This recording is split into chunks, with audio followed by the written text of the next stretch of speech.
नमस्कार साथियों जैसा कि आप सभी जानते हैं कि पिछले कुछ समय से बांग्लादेश के अंदर भारत विरोधी गतिविधियां काफी तेजी से जोर पकड़ रही हैं।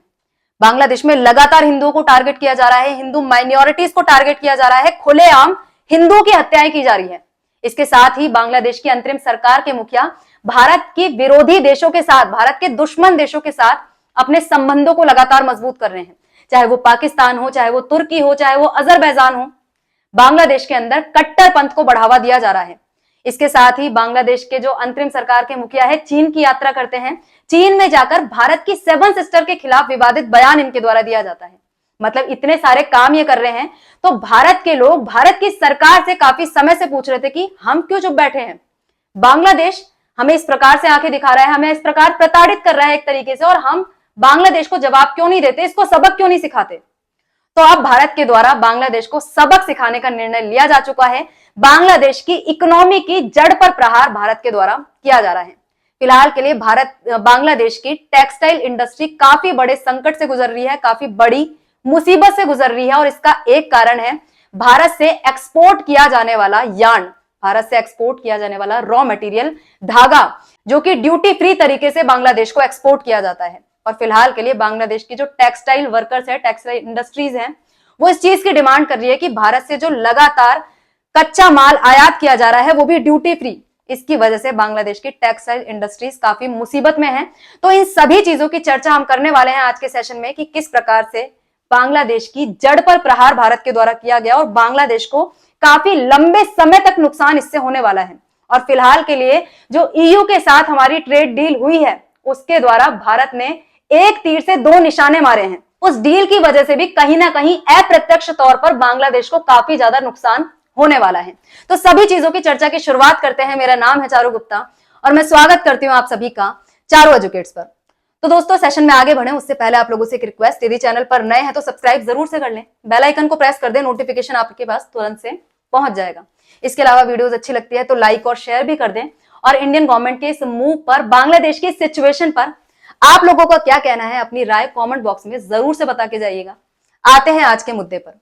बांग्लादेश के अंदर जो टेक्सटाइल इंडस्ट्री है वो काफी बड़ी मुसीबत से गुजर रही है। बांग्लादेश में कॉमर्स मिनिस्ट्री के द्वारा हाल ही में एक प्रपोजल गवर्नमेंट को दिया गया, अंतरिम सरकार को दिया गया कि भारत से या फिर किसी अन्य देश से इंपोर्ट किया जाता है कच्चे माल का, रॉ मटेरियल का, मतलब धागे का, तो उस पे इंपोर्ट पर ड्यूटी लगानी शुरू कर देनी चाहिए, जो फिलहाल के लिए ड्यूटी नहीं लगाई जाती है। इस चीज को लेकर बांग्लादेश की गारमेंट फैक्ट्रीज भी सकते में हैं। गारमेंट फैक्ट्रीज नहीं चाहती कि भारत से आयात होने वाले रॉ मटेरियल पर, धागे पर ड्यूटी लगाई जाए। अब आप देखो, दोनों अलग अलग चीजें हैं।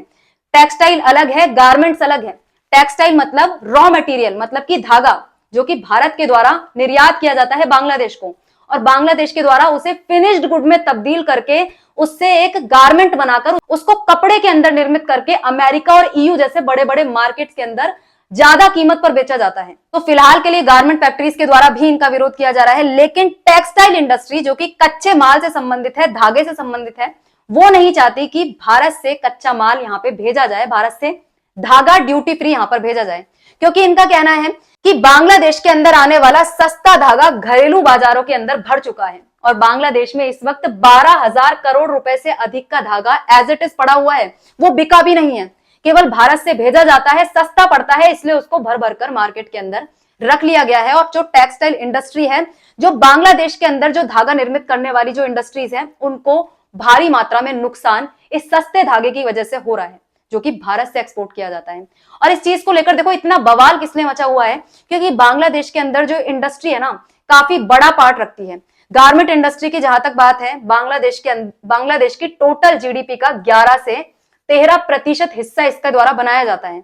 हालांकि इसका जो शेयर है कंसेक्यूटिवली पिछले कुछ सालों में घटा है, लेकिन फिर भी यदि 11 से 13% हिस्सा किसी एक इंडस्ट्री के द्वारा रखा जाता है तो वो काफी ज्यादा महत्वपूर्ण उस देश के लिए हो जाती है। अभी जो भारत के द्वारा एक्सपोर्ट किया जा रहा है, भारत में भी जो टॉप एक्सपोर्टेड प्रोडक्ट्स हैं उसमें से टेक्सटाइल और गारमेंट्स काफी बड़ा स्थान रखते हैं। आप देखो, 2025 के अंदर भारत के द्वारा 35.87 बिलियन डॉलर टेक्सटाइल और गारमेंट्स का निर्यात किया गया है। मतलब भारत के द्वारा भी काफी बड़ी मात्रा में इसका निर्यात किया जाता है। और बांग्लादेश से जितना भी आयात किया जाता है धागे का, उसमें से 78% भारत से ही खरीदा जाता है। इस वजह से भारत के खिलाफ रोष है।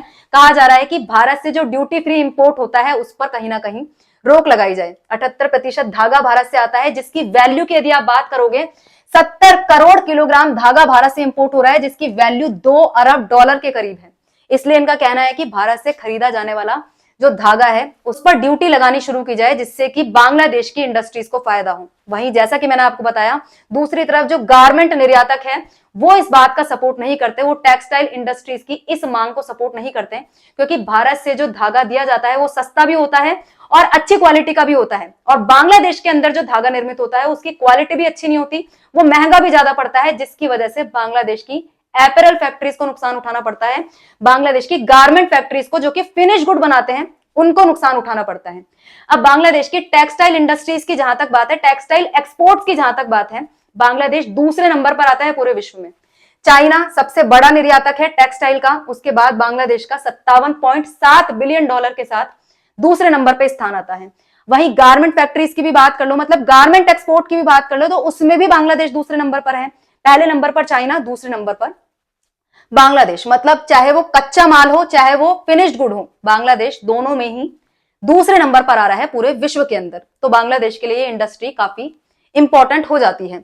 बांग्लादेश में गारमेंट सेक्टर में ज्यादातर महिलाएं हैं, महिलाएं इसके अंदर काम कर रही है। 50 लाख लोगों को सीधे तौर पर रोजगार मिल रहा है, 1.5 करोड़ लोगों को अप्रत्यक्ष रूप से रोजगार मिल रहा है। और जितना भी बांग्लादेश के अंदर विदेशी मुद्रा आती है उसमें से 84% विदेशी मुद्रा गारमेंट फैक्ट्रीज से आती है, गारमेंट सेक्टर से आती है। तो देखो आप कितना इंपॉर्टेंट पार्ट है बांग्लादेश की इकोनॉमी के लिए टेक्सटाइल और गारमेंट।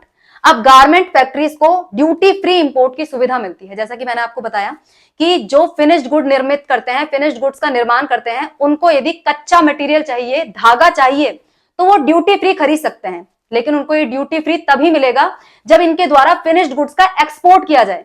मतलब आपने धागा खरीदा, वो ड्यूटी फ्री मिल गया, उससे फिनिश्ड गुड्स बनाए, कपड़ा बनाया, रेडीमेड गारमेंट्स बनाए, और उन रेडीमेड गारमेंट्स को यदि आपके द्वारा निर्यात किया जाता है यूएसए के अंदर, ईयू के अंदर, बाकी किसी भी देश के अंदर, तो आपको ड्यूटी फ्री धागा खरीदने की छूट मिल जाती है।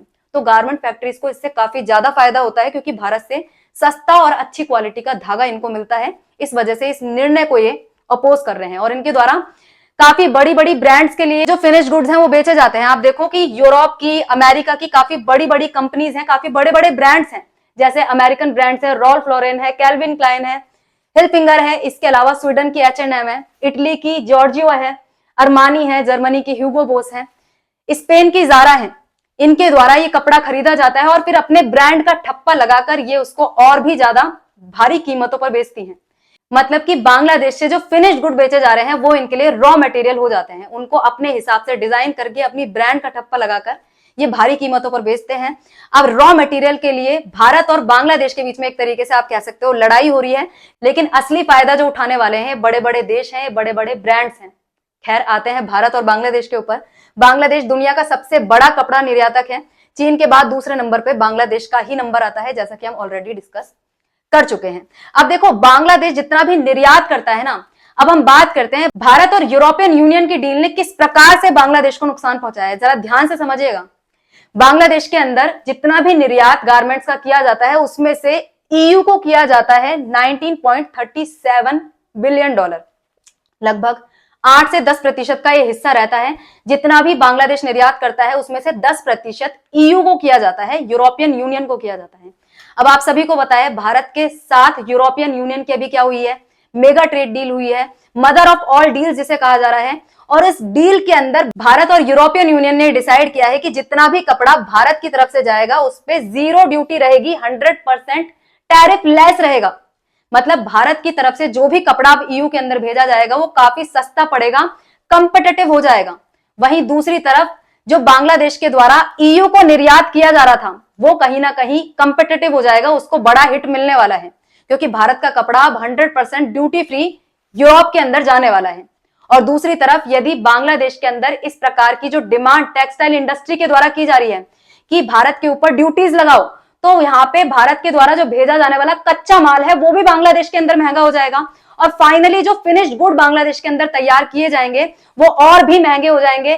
फिर इनके द्वारा ईयू को यदि सामान बेचा जाता है तो वो और लेस कंपेटिटिव हो जाएगा। आपको समझ में आ रहा है? भारत से जो कपड़ा भेजा जा रहा है, भारत से जो गारमेंट्स भेजे जा रहे हैं ईयू के अंदर, वो 0% टैरिफ के साथ जा रहे हैं, ड्यूटी फ्री होकर जा रहे हैं। और बांग्लादेश की तरफ से जो सामान भेजा जा रहा है ईयू के अंदर, जो कि 10% हिस्सा रखता है, जितना भी बांग्लादेश इंपोर्ट करता है, एक्सपोर्ट करता है, उसका 10% यूरोपियन यूनियन को किया जाता है। और यदि यहां पे भारत की तरफ से टक्कर बांग्लादेश को दी जाती है तो बांग्लादेश का काफी नुकसान इसके अंदर होने वाला है। और आप देखो कि इंडिया से जितना भी एक्सपोर्ट किया जाता है टेक्सटाइल्स का, गारमेंट्स का, उसमें से सबसे ज्यादा यूएस को किया जाता है। तो ये जो डील हुई है, मदर ऑफ ऑल डील्स हुई है यूरोपियन यूनियन के साथ, इससे कहीं ना कहीं यूएसए को भी गुस्सा आएगा, यूएसए का भी नुकसान होगा, क्योंकि हमारे पास ऑल्टरनेटिव मार्केट ईयू के रूप में उपलब्ध हो चुका है। हम सबसे ज्यादा निर्यात यूएसए को करते हैं, लेकिन फिलहाल के लिए यदि यूएसए टैरिफ लगाता है, यूएसए के द्वारा डबल ट्रिपल टैरिफ कर दिए जाते हैं, तो भारत के पास ईयू का मार्केट है, 230 बिलियन लोगों का मार्केट भारत के लिए खुल चुका है, भारत और यूरोपियन यूनियन की ट्रेड डील के साथ। तो चाहे वो डोनाल्ड ट्रंप हो या फिर वो बांग्लादेश हो, दोनों को ही सबक भारत और यूरोपियन यूनियन की ट्रेड डील के साथ सिखा दिया गया है। और जहां तक बात है भारत के रॉ मटेरियल पर, भारत के धागे पर इंपोर्ट ड्यूटी लगाने की, उसका ज्यादा नुकसान बांग्लादेश को ही होने वाला है। जैसा कि मैंने आपको बताया, बांग्लादेश की गारमेंट फैक्ट्रीज इससे ज्यादा हिट होंगी, ज्यादा नुकसान में रहेंगी।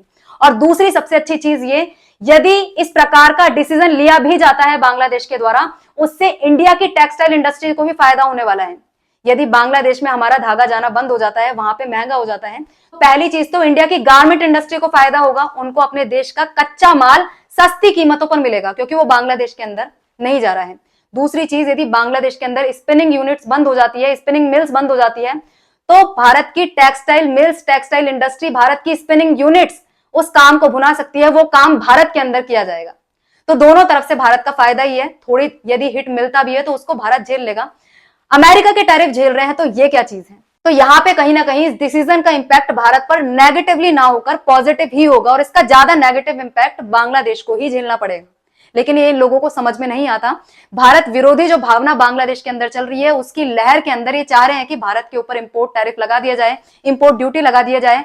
यदि लगाई जाती है तो इनके ही देश को ज्यादा नुकसान इसका होने वाला है, क्योंकि जितना भी ये एक्सपोर्ट करते हैं ना, भारत के द्वारा भी काफी बड़ी मात्रा में बांग्लादेश से एपरल इंपोर्ट किए जाते हैं। लगभग 42% हमारे इंपोर्ट्स हम बांग्लादेश से करते हैं, और यदि वो महंगे हो जाते हैं तो हम वो इंपोर्ट भी बांग्लादेश से नहीं करेंगे, वो एपरल्स, वो गारमेंट्स भी हम बांग्लादेश से नहीं खरीदेंगे, क्योंकि हमारी तरफ से रॉ मटेरियल ही महंगा जाएगा। तो बांग्लादेश में बनेगा महंगा, तो भारत के द्वारा महंगा क्यों खरीदा जाएगा? हम नहीं खरीदेंगे। तो बांग्लादेश का सब तरफ से यहाँ पे नुकसान है, लेकिन राजनीति के चलते इनके द्वारा इस प्रकार के निर्णय लिए जा रहे हैं। लेने दो, अच्छी बात है, भारत का कहीं से भी नुकसान नहीं है, तो हमें चिंतित होने की आवश्यकता नहीं है। आज के सेशन में इतना ही। आप लोग इस मुद्दे पर क्या सोचते हैं? बांग्लादेश के द्वारा जो निर्णय लिए जा रहे हैं उस पर आप लोगों का क्या मानना है? भारत को किस प्रकार से और ज्यादा प्रयास करने चाहिए अपनी इकोनॉमी को आगे बढ़ाने के लिए, और बांग्लादेश को इसी प्रकार से सबक सिखाने के लिए? अपनी राय कमेंट बॉक्स में जरूर से बताइएगा। आज के सेशन में इतना ही। मिलते हैं किसी और नए मुद्दे के साथ नई वीडियो में। जय हिंद, जय भारत।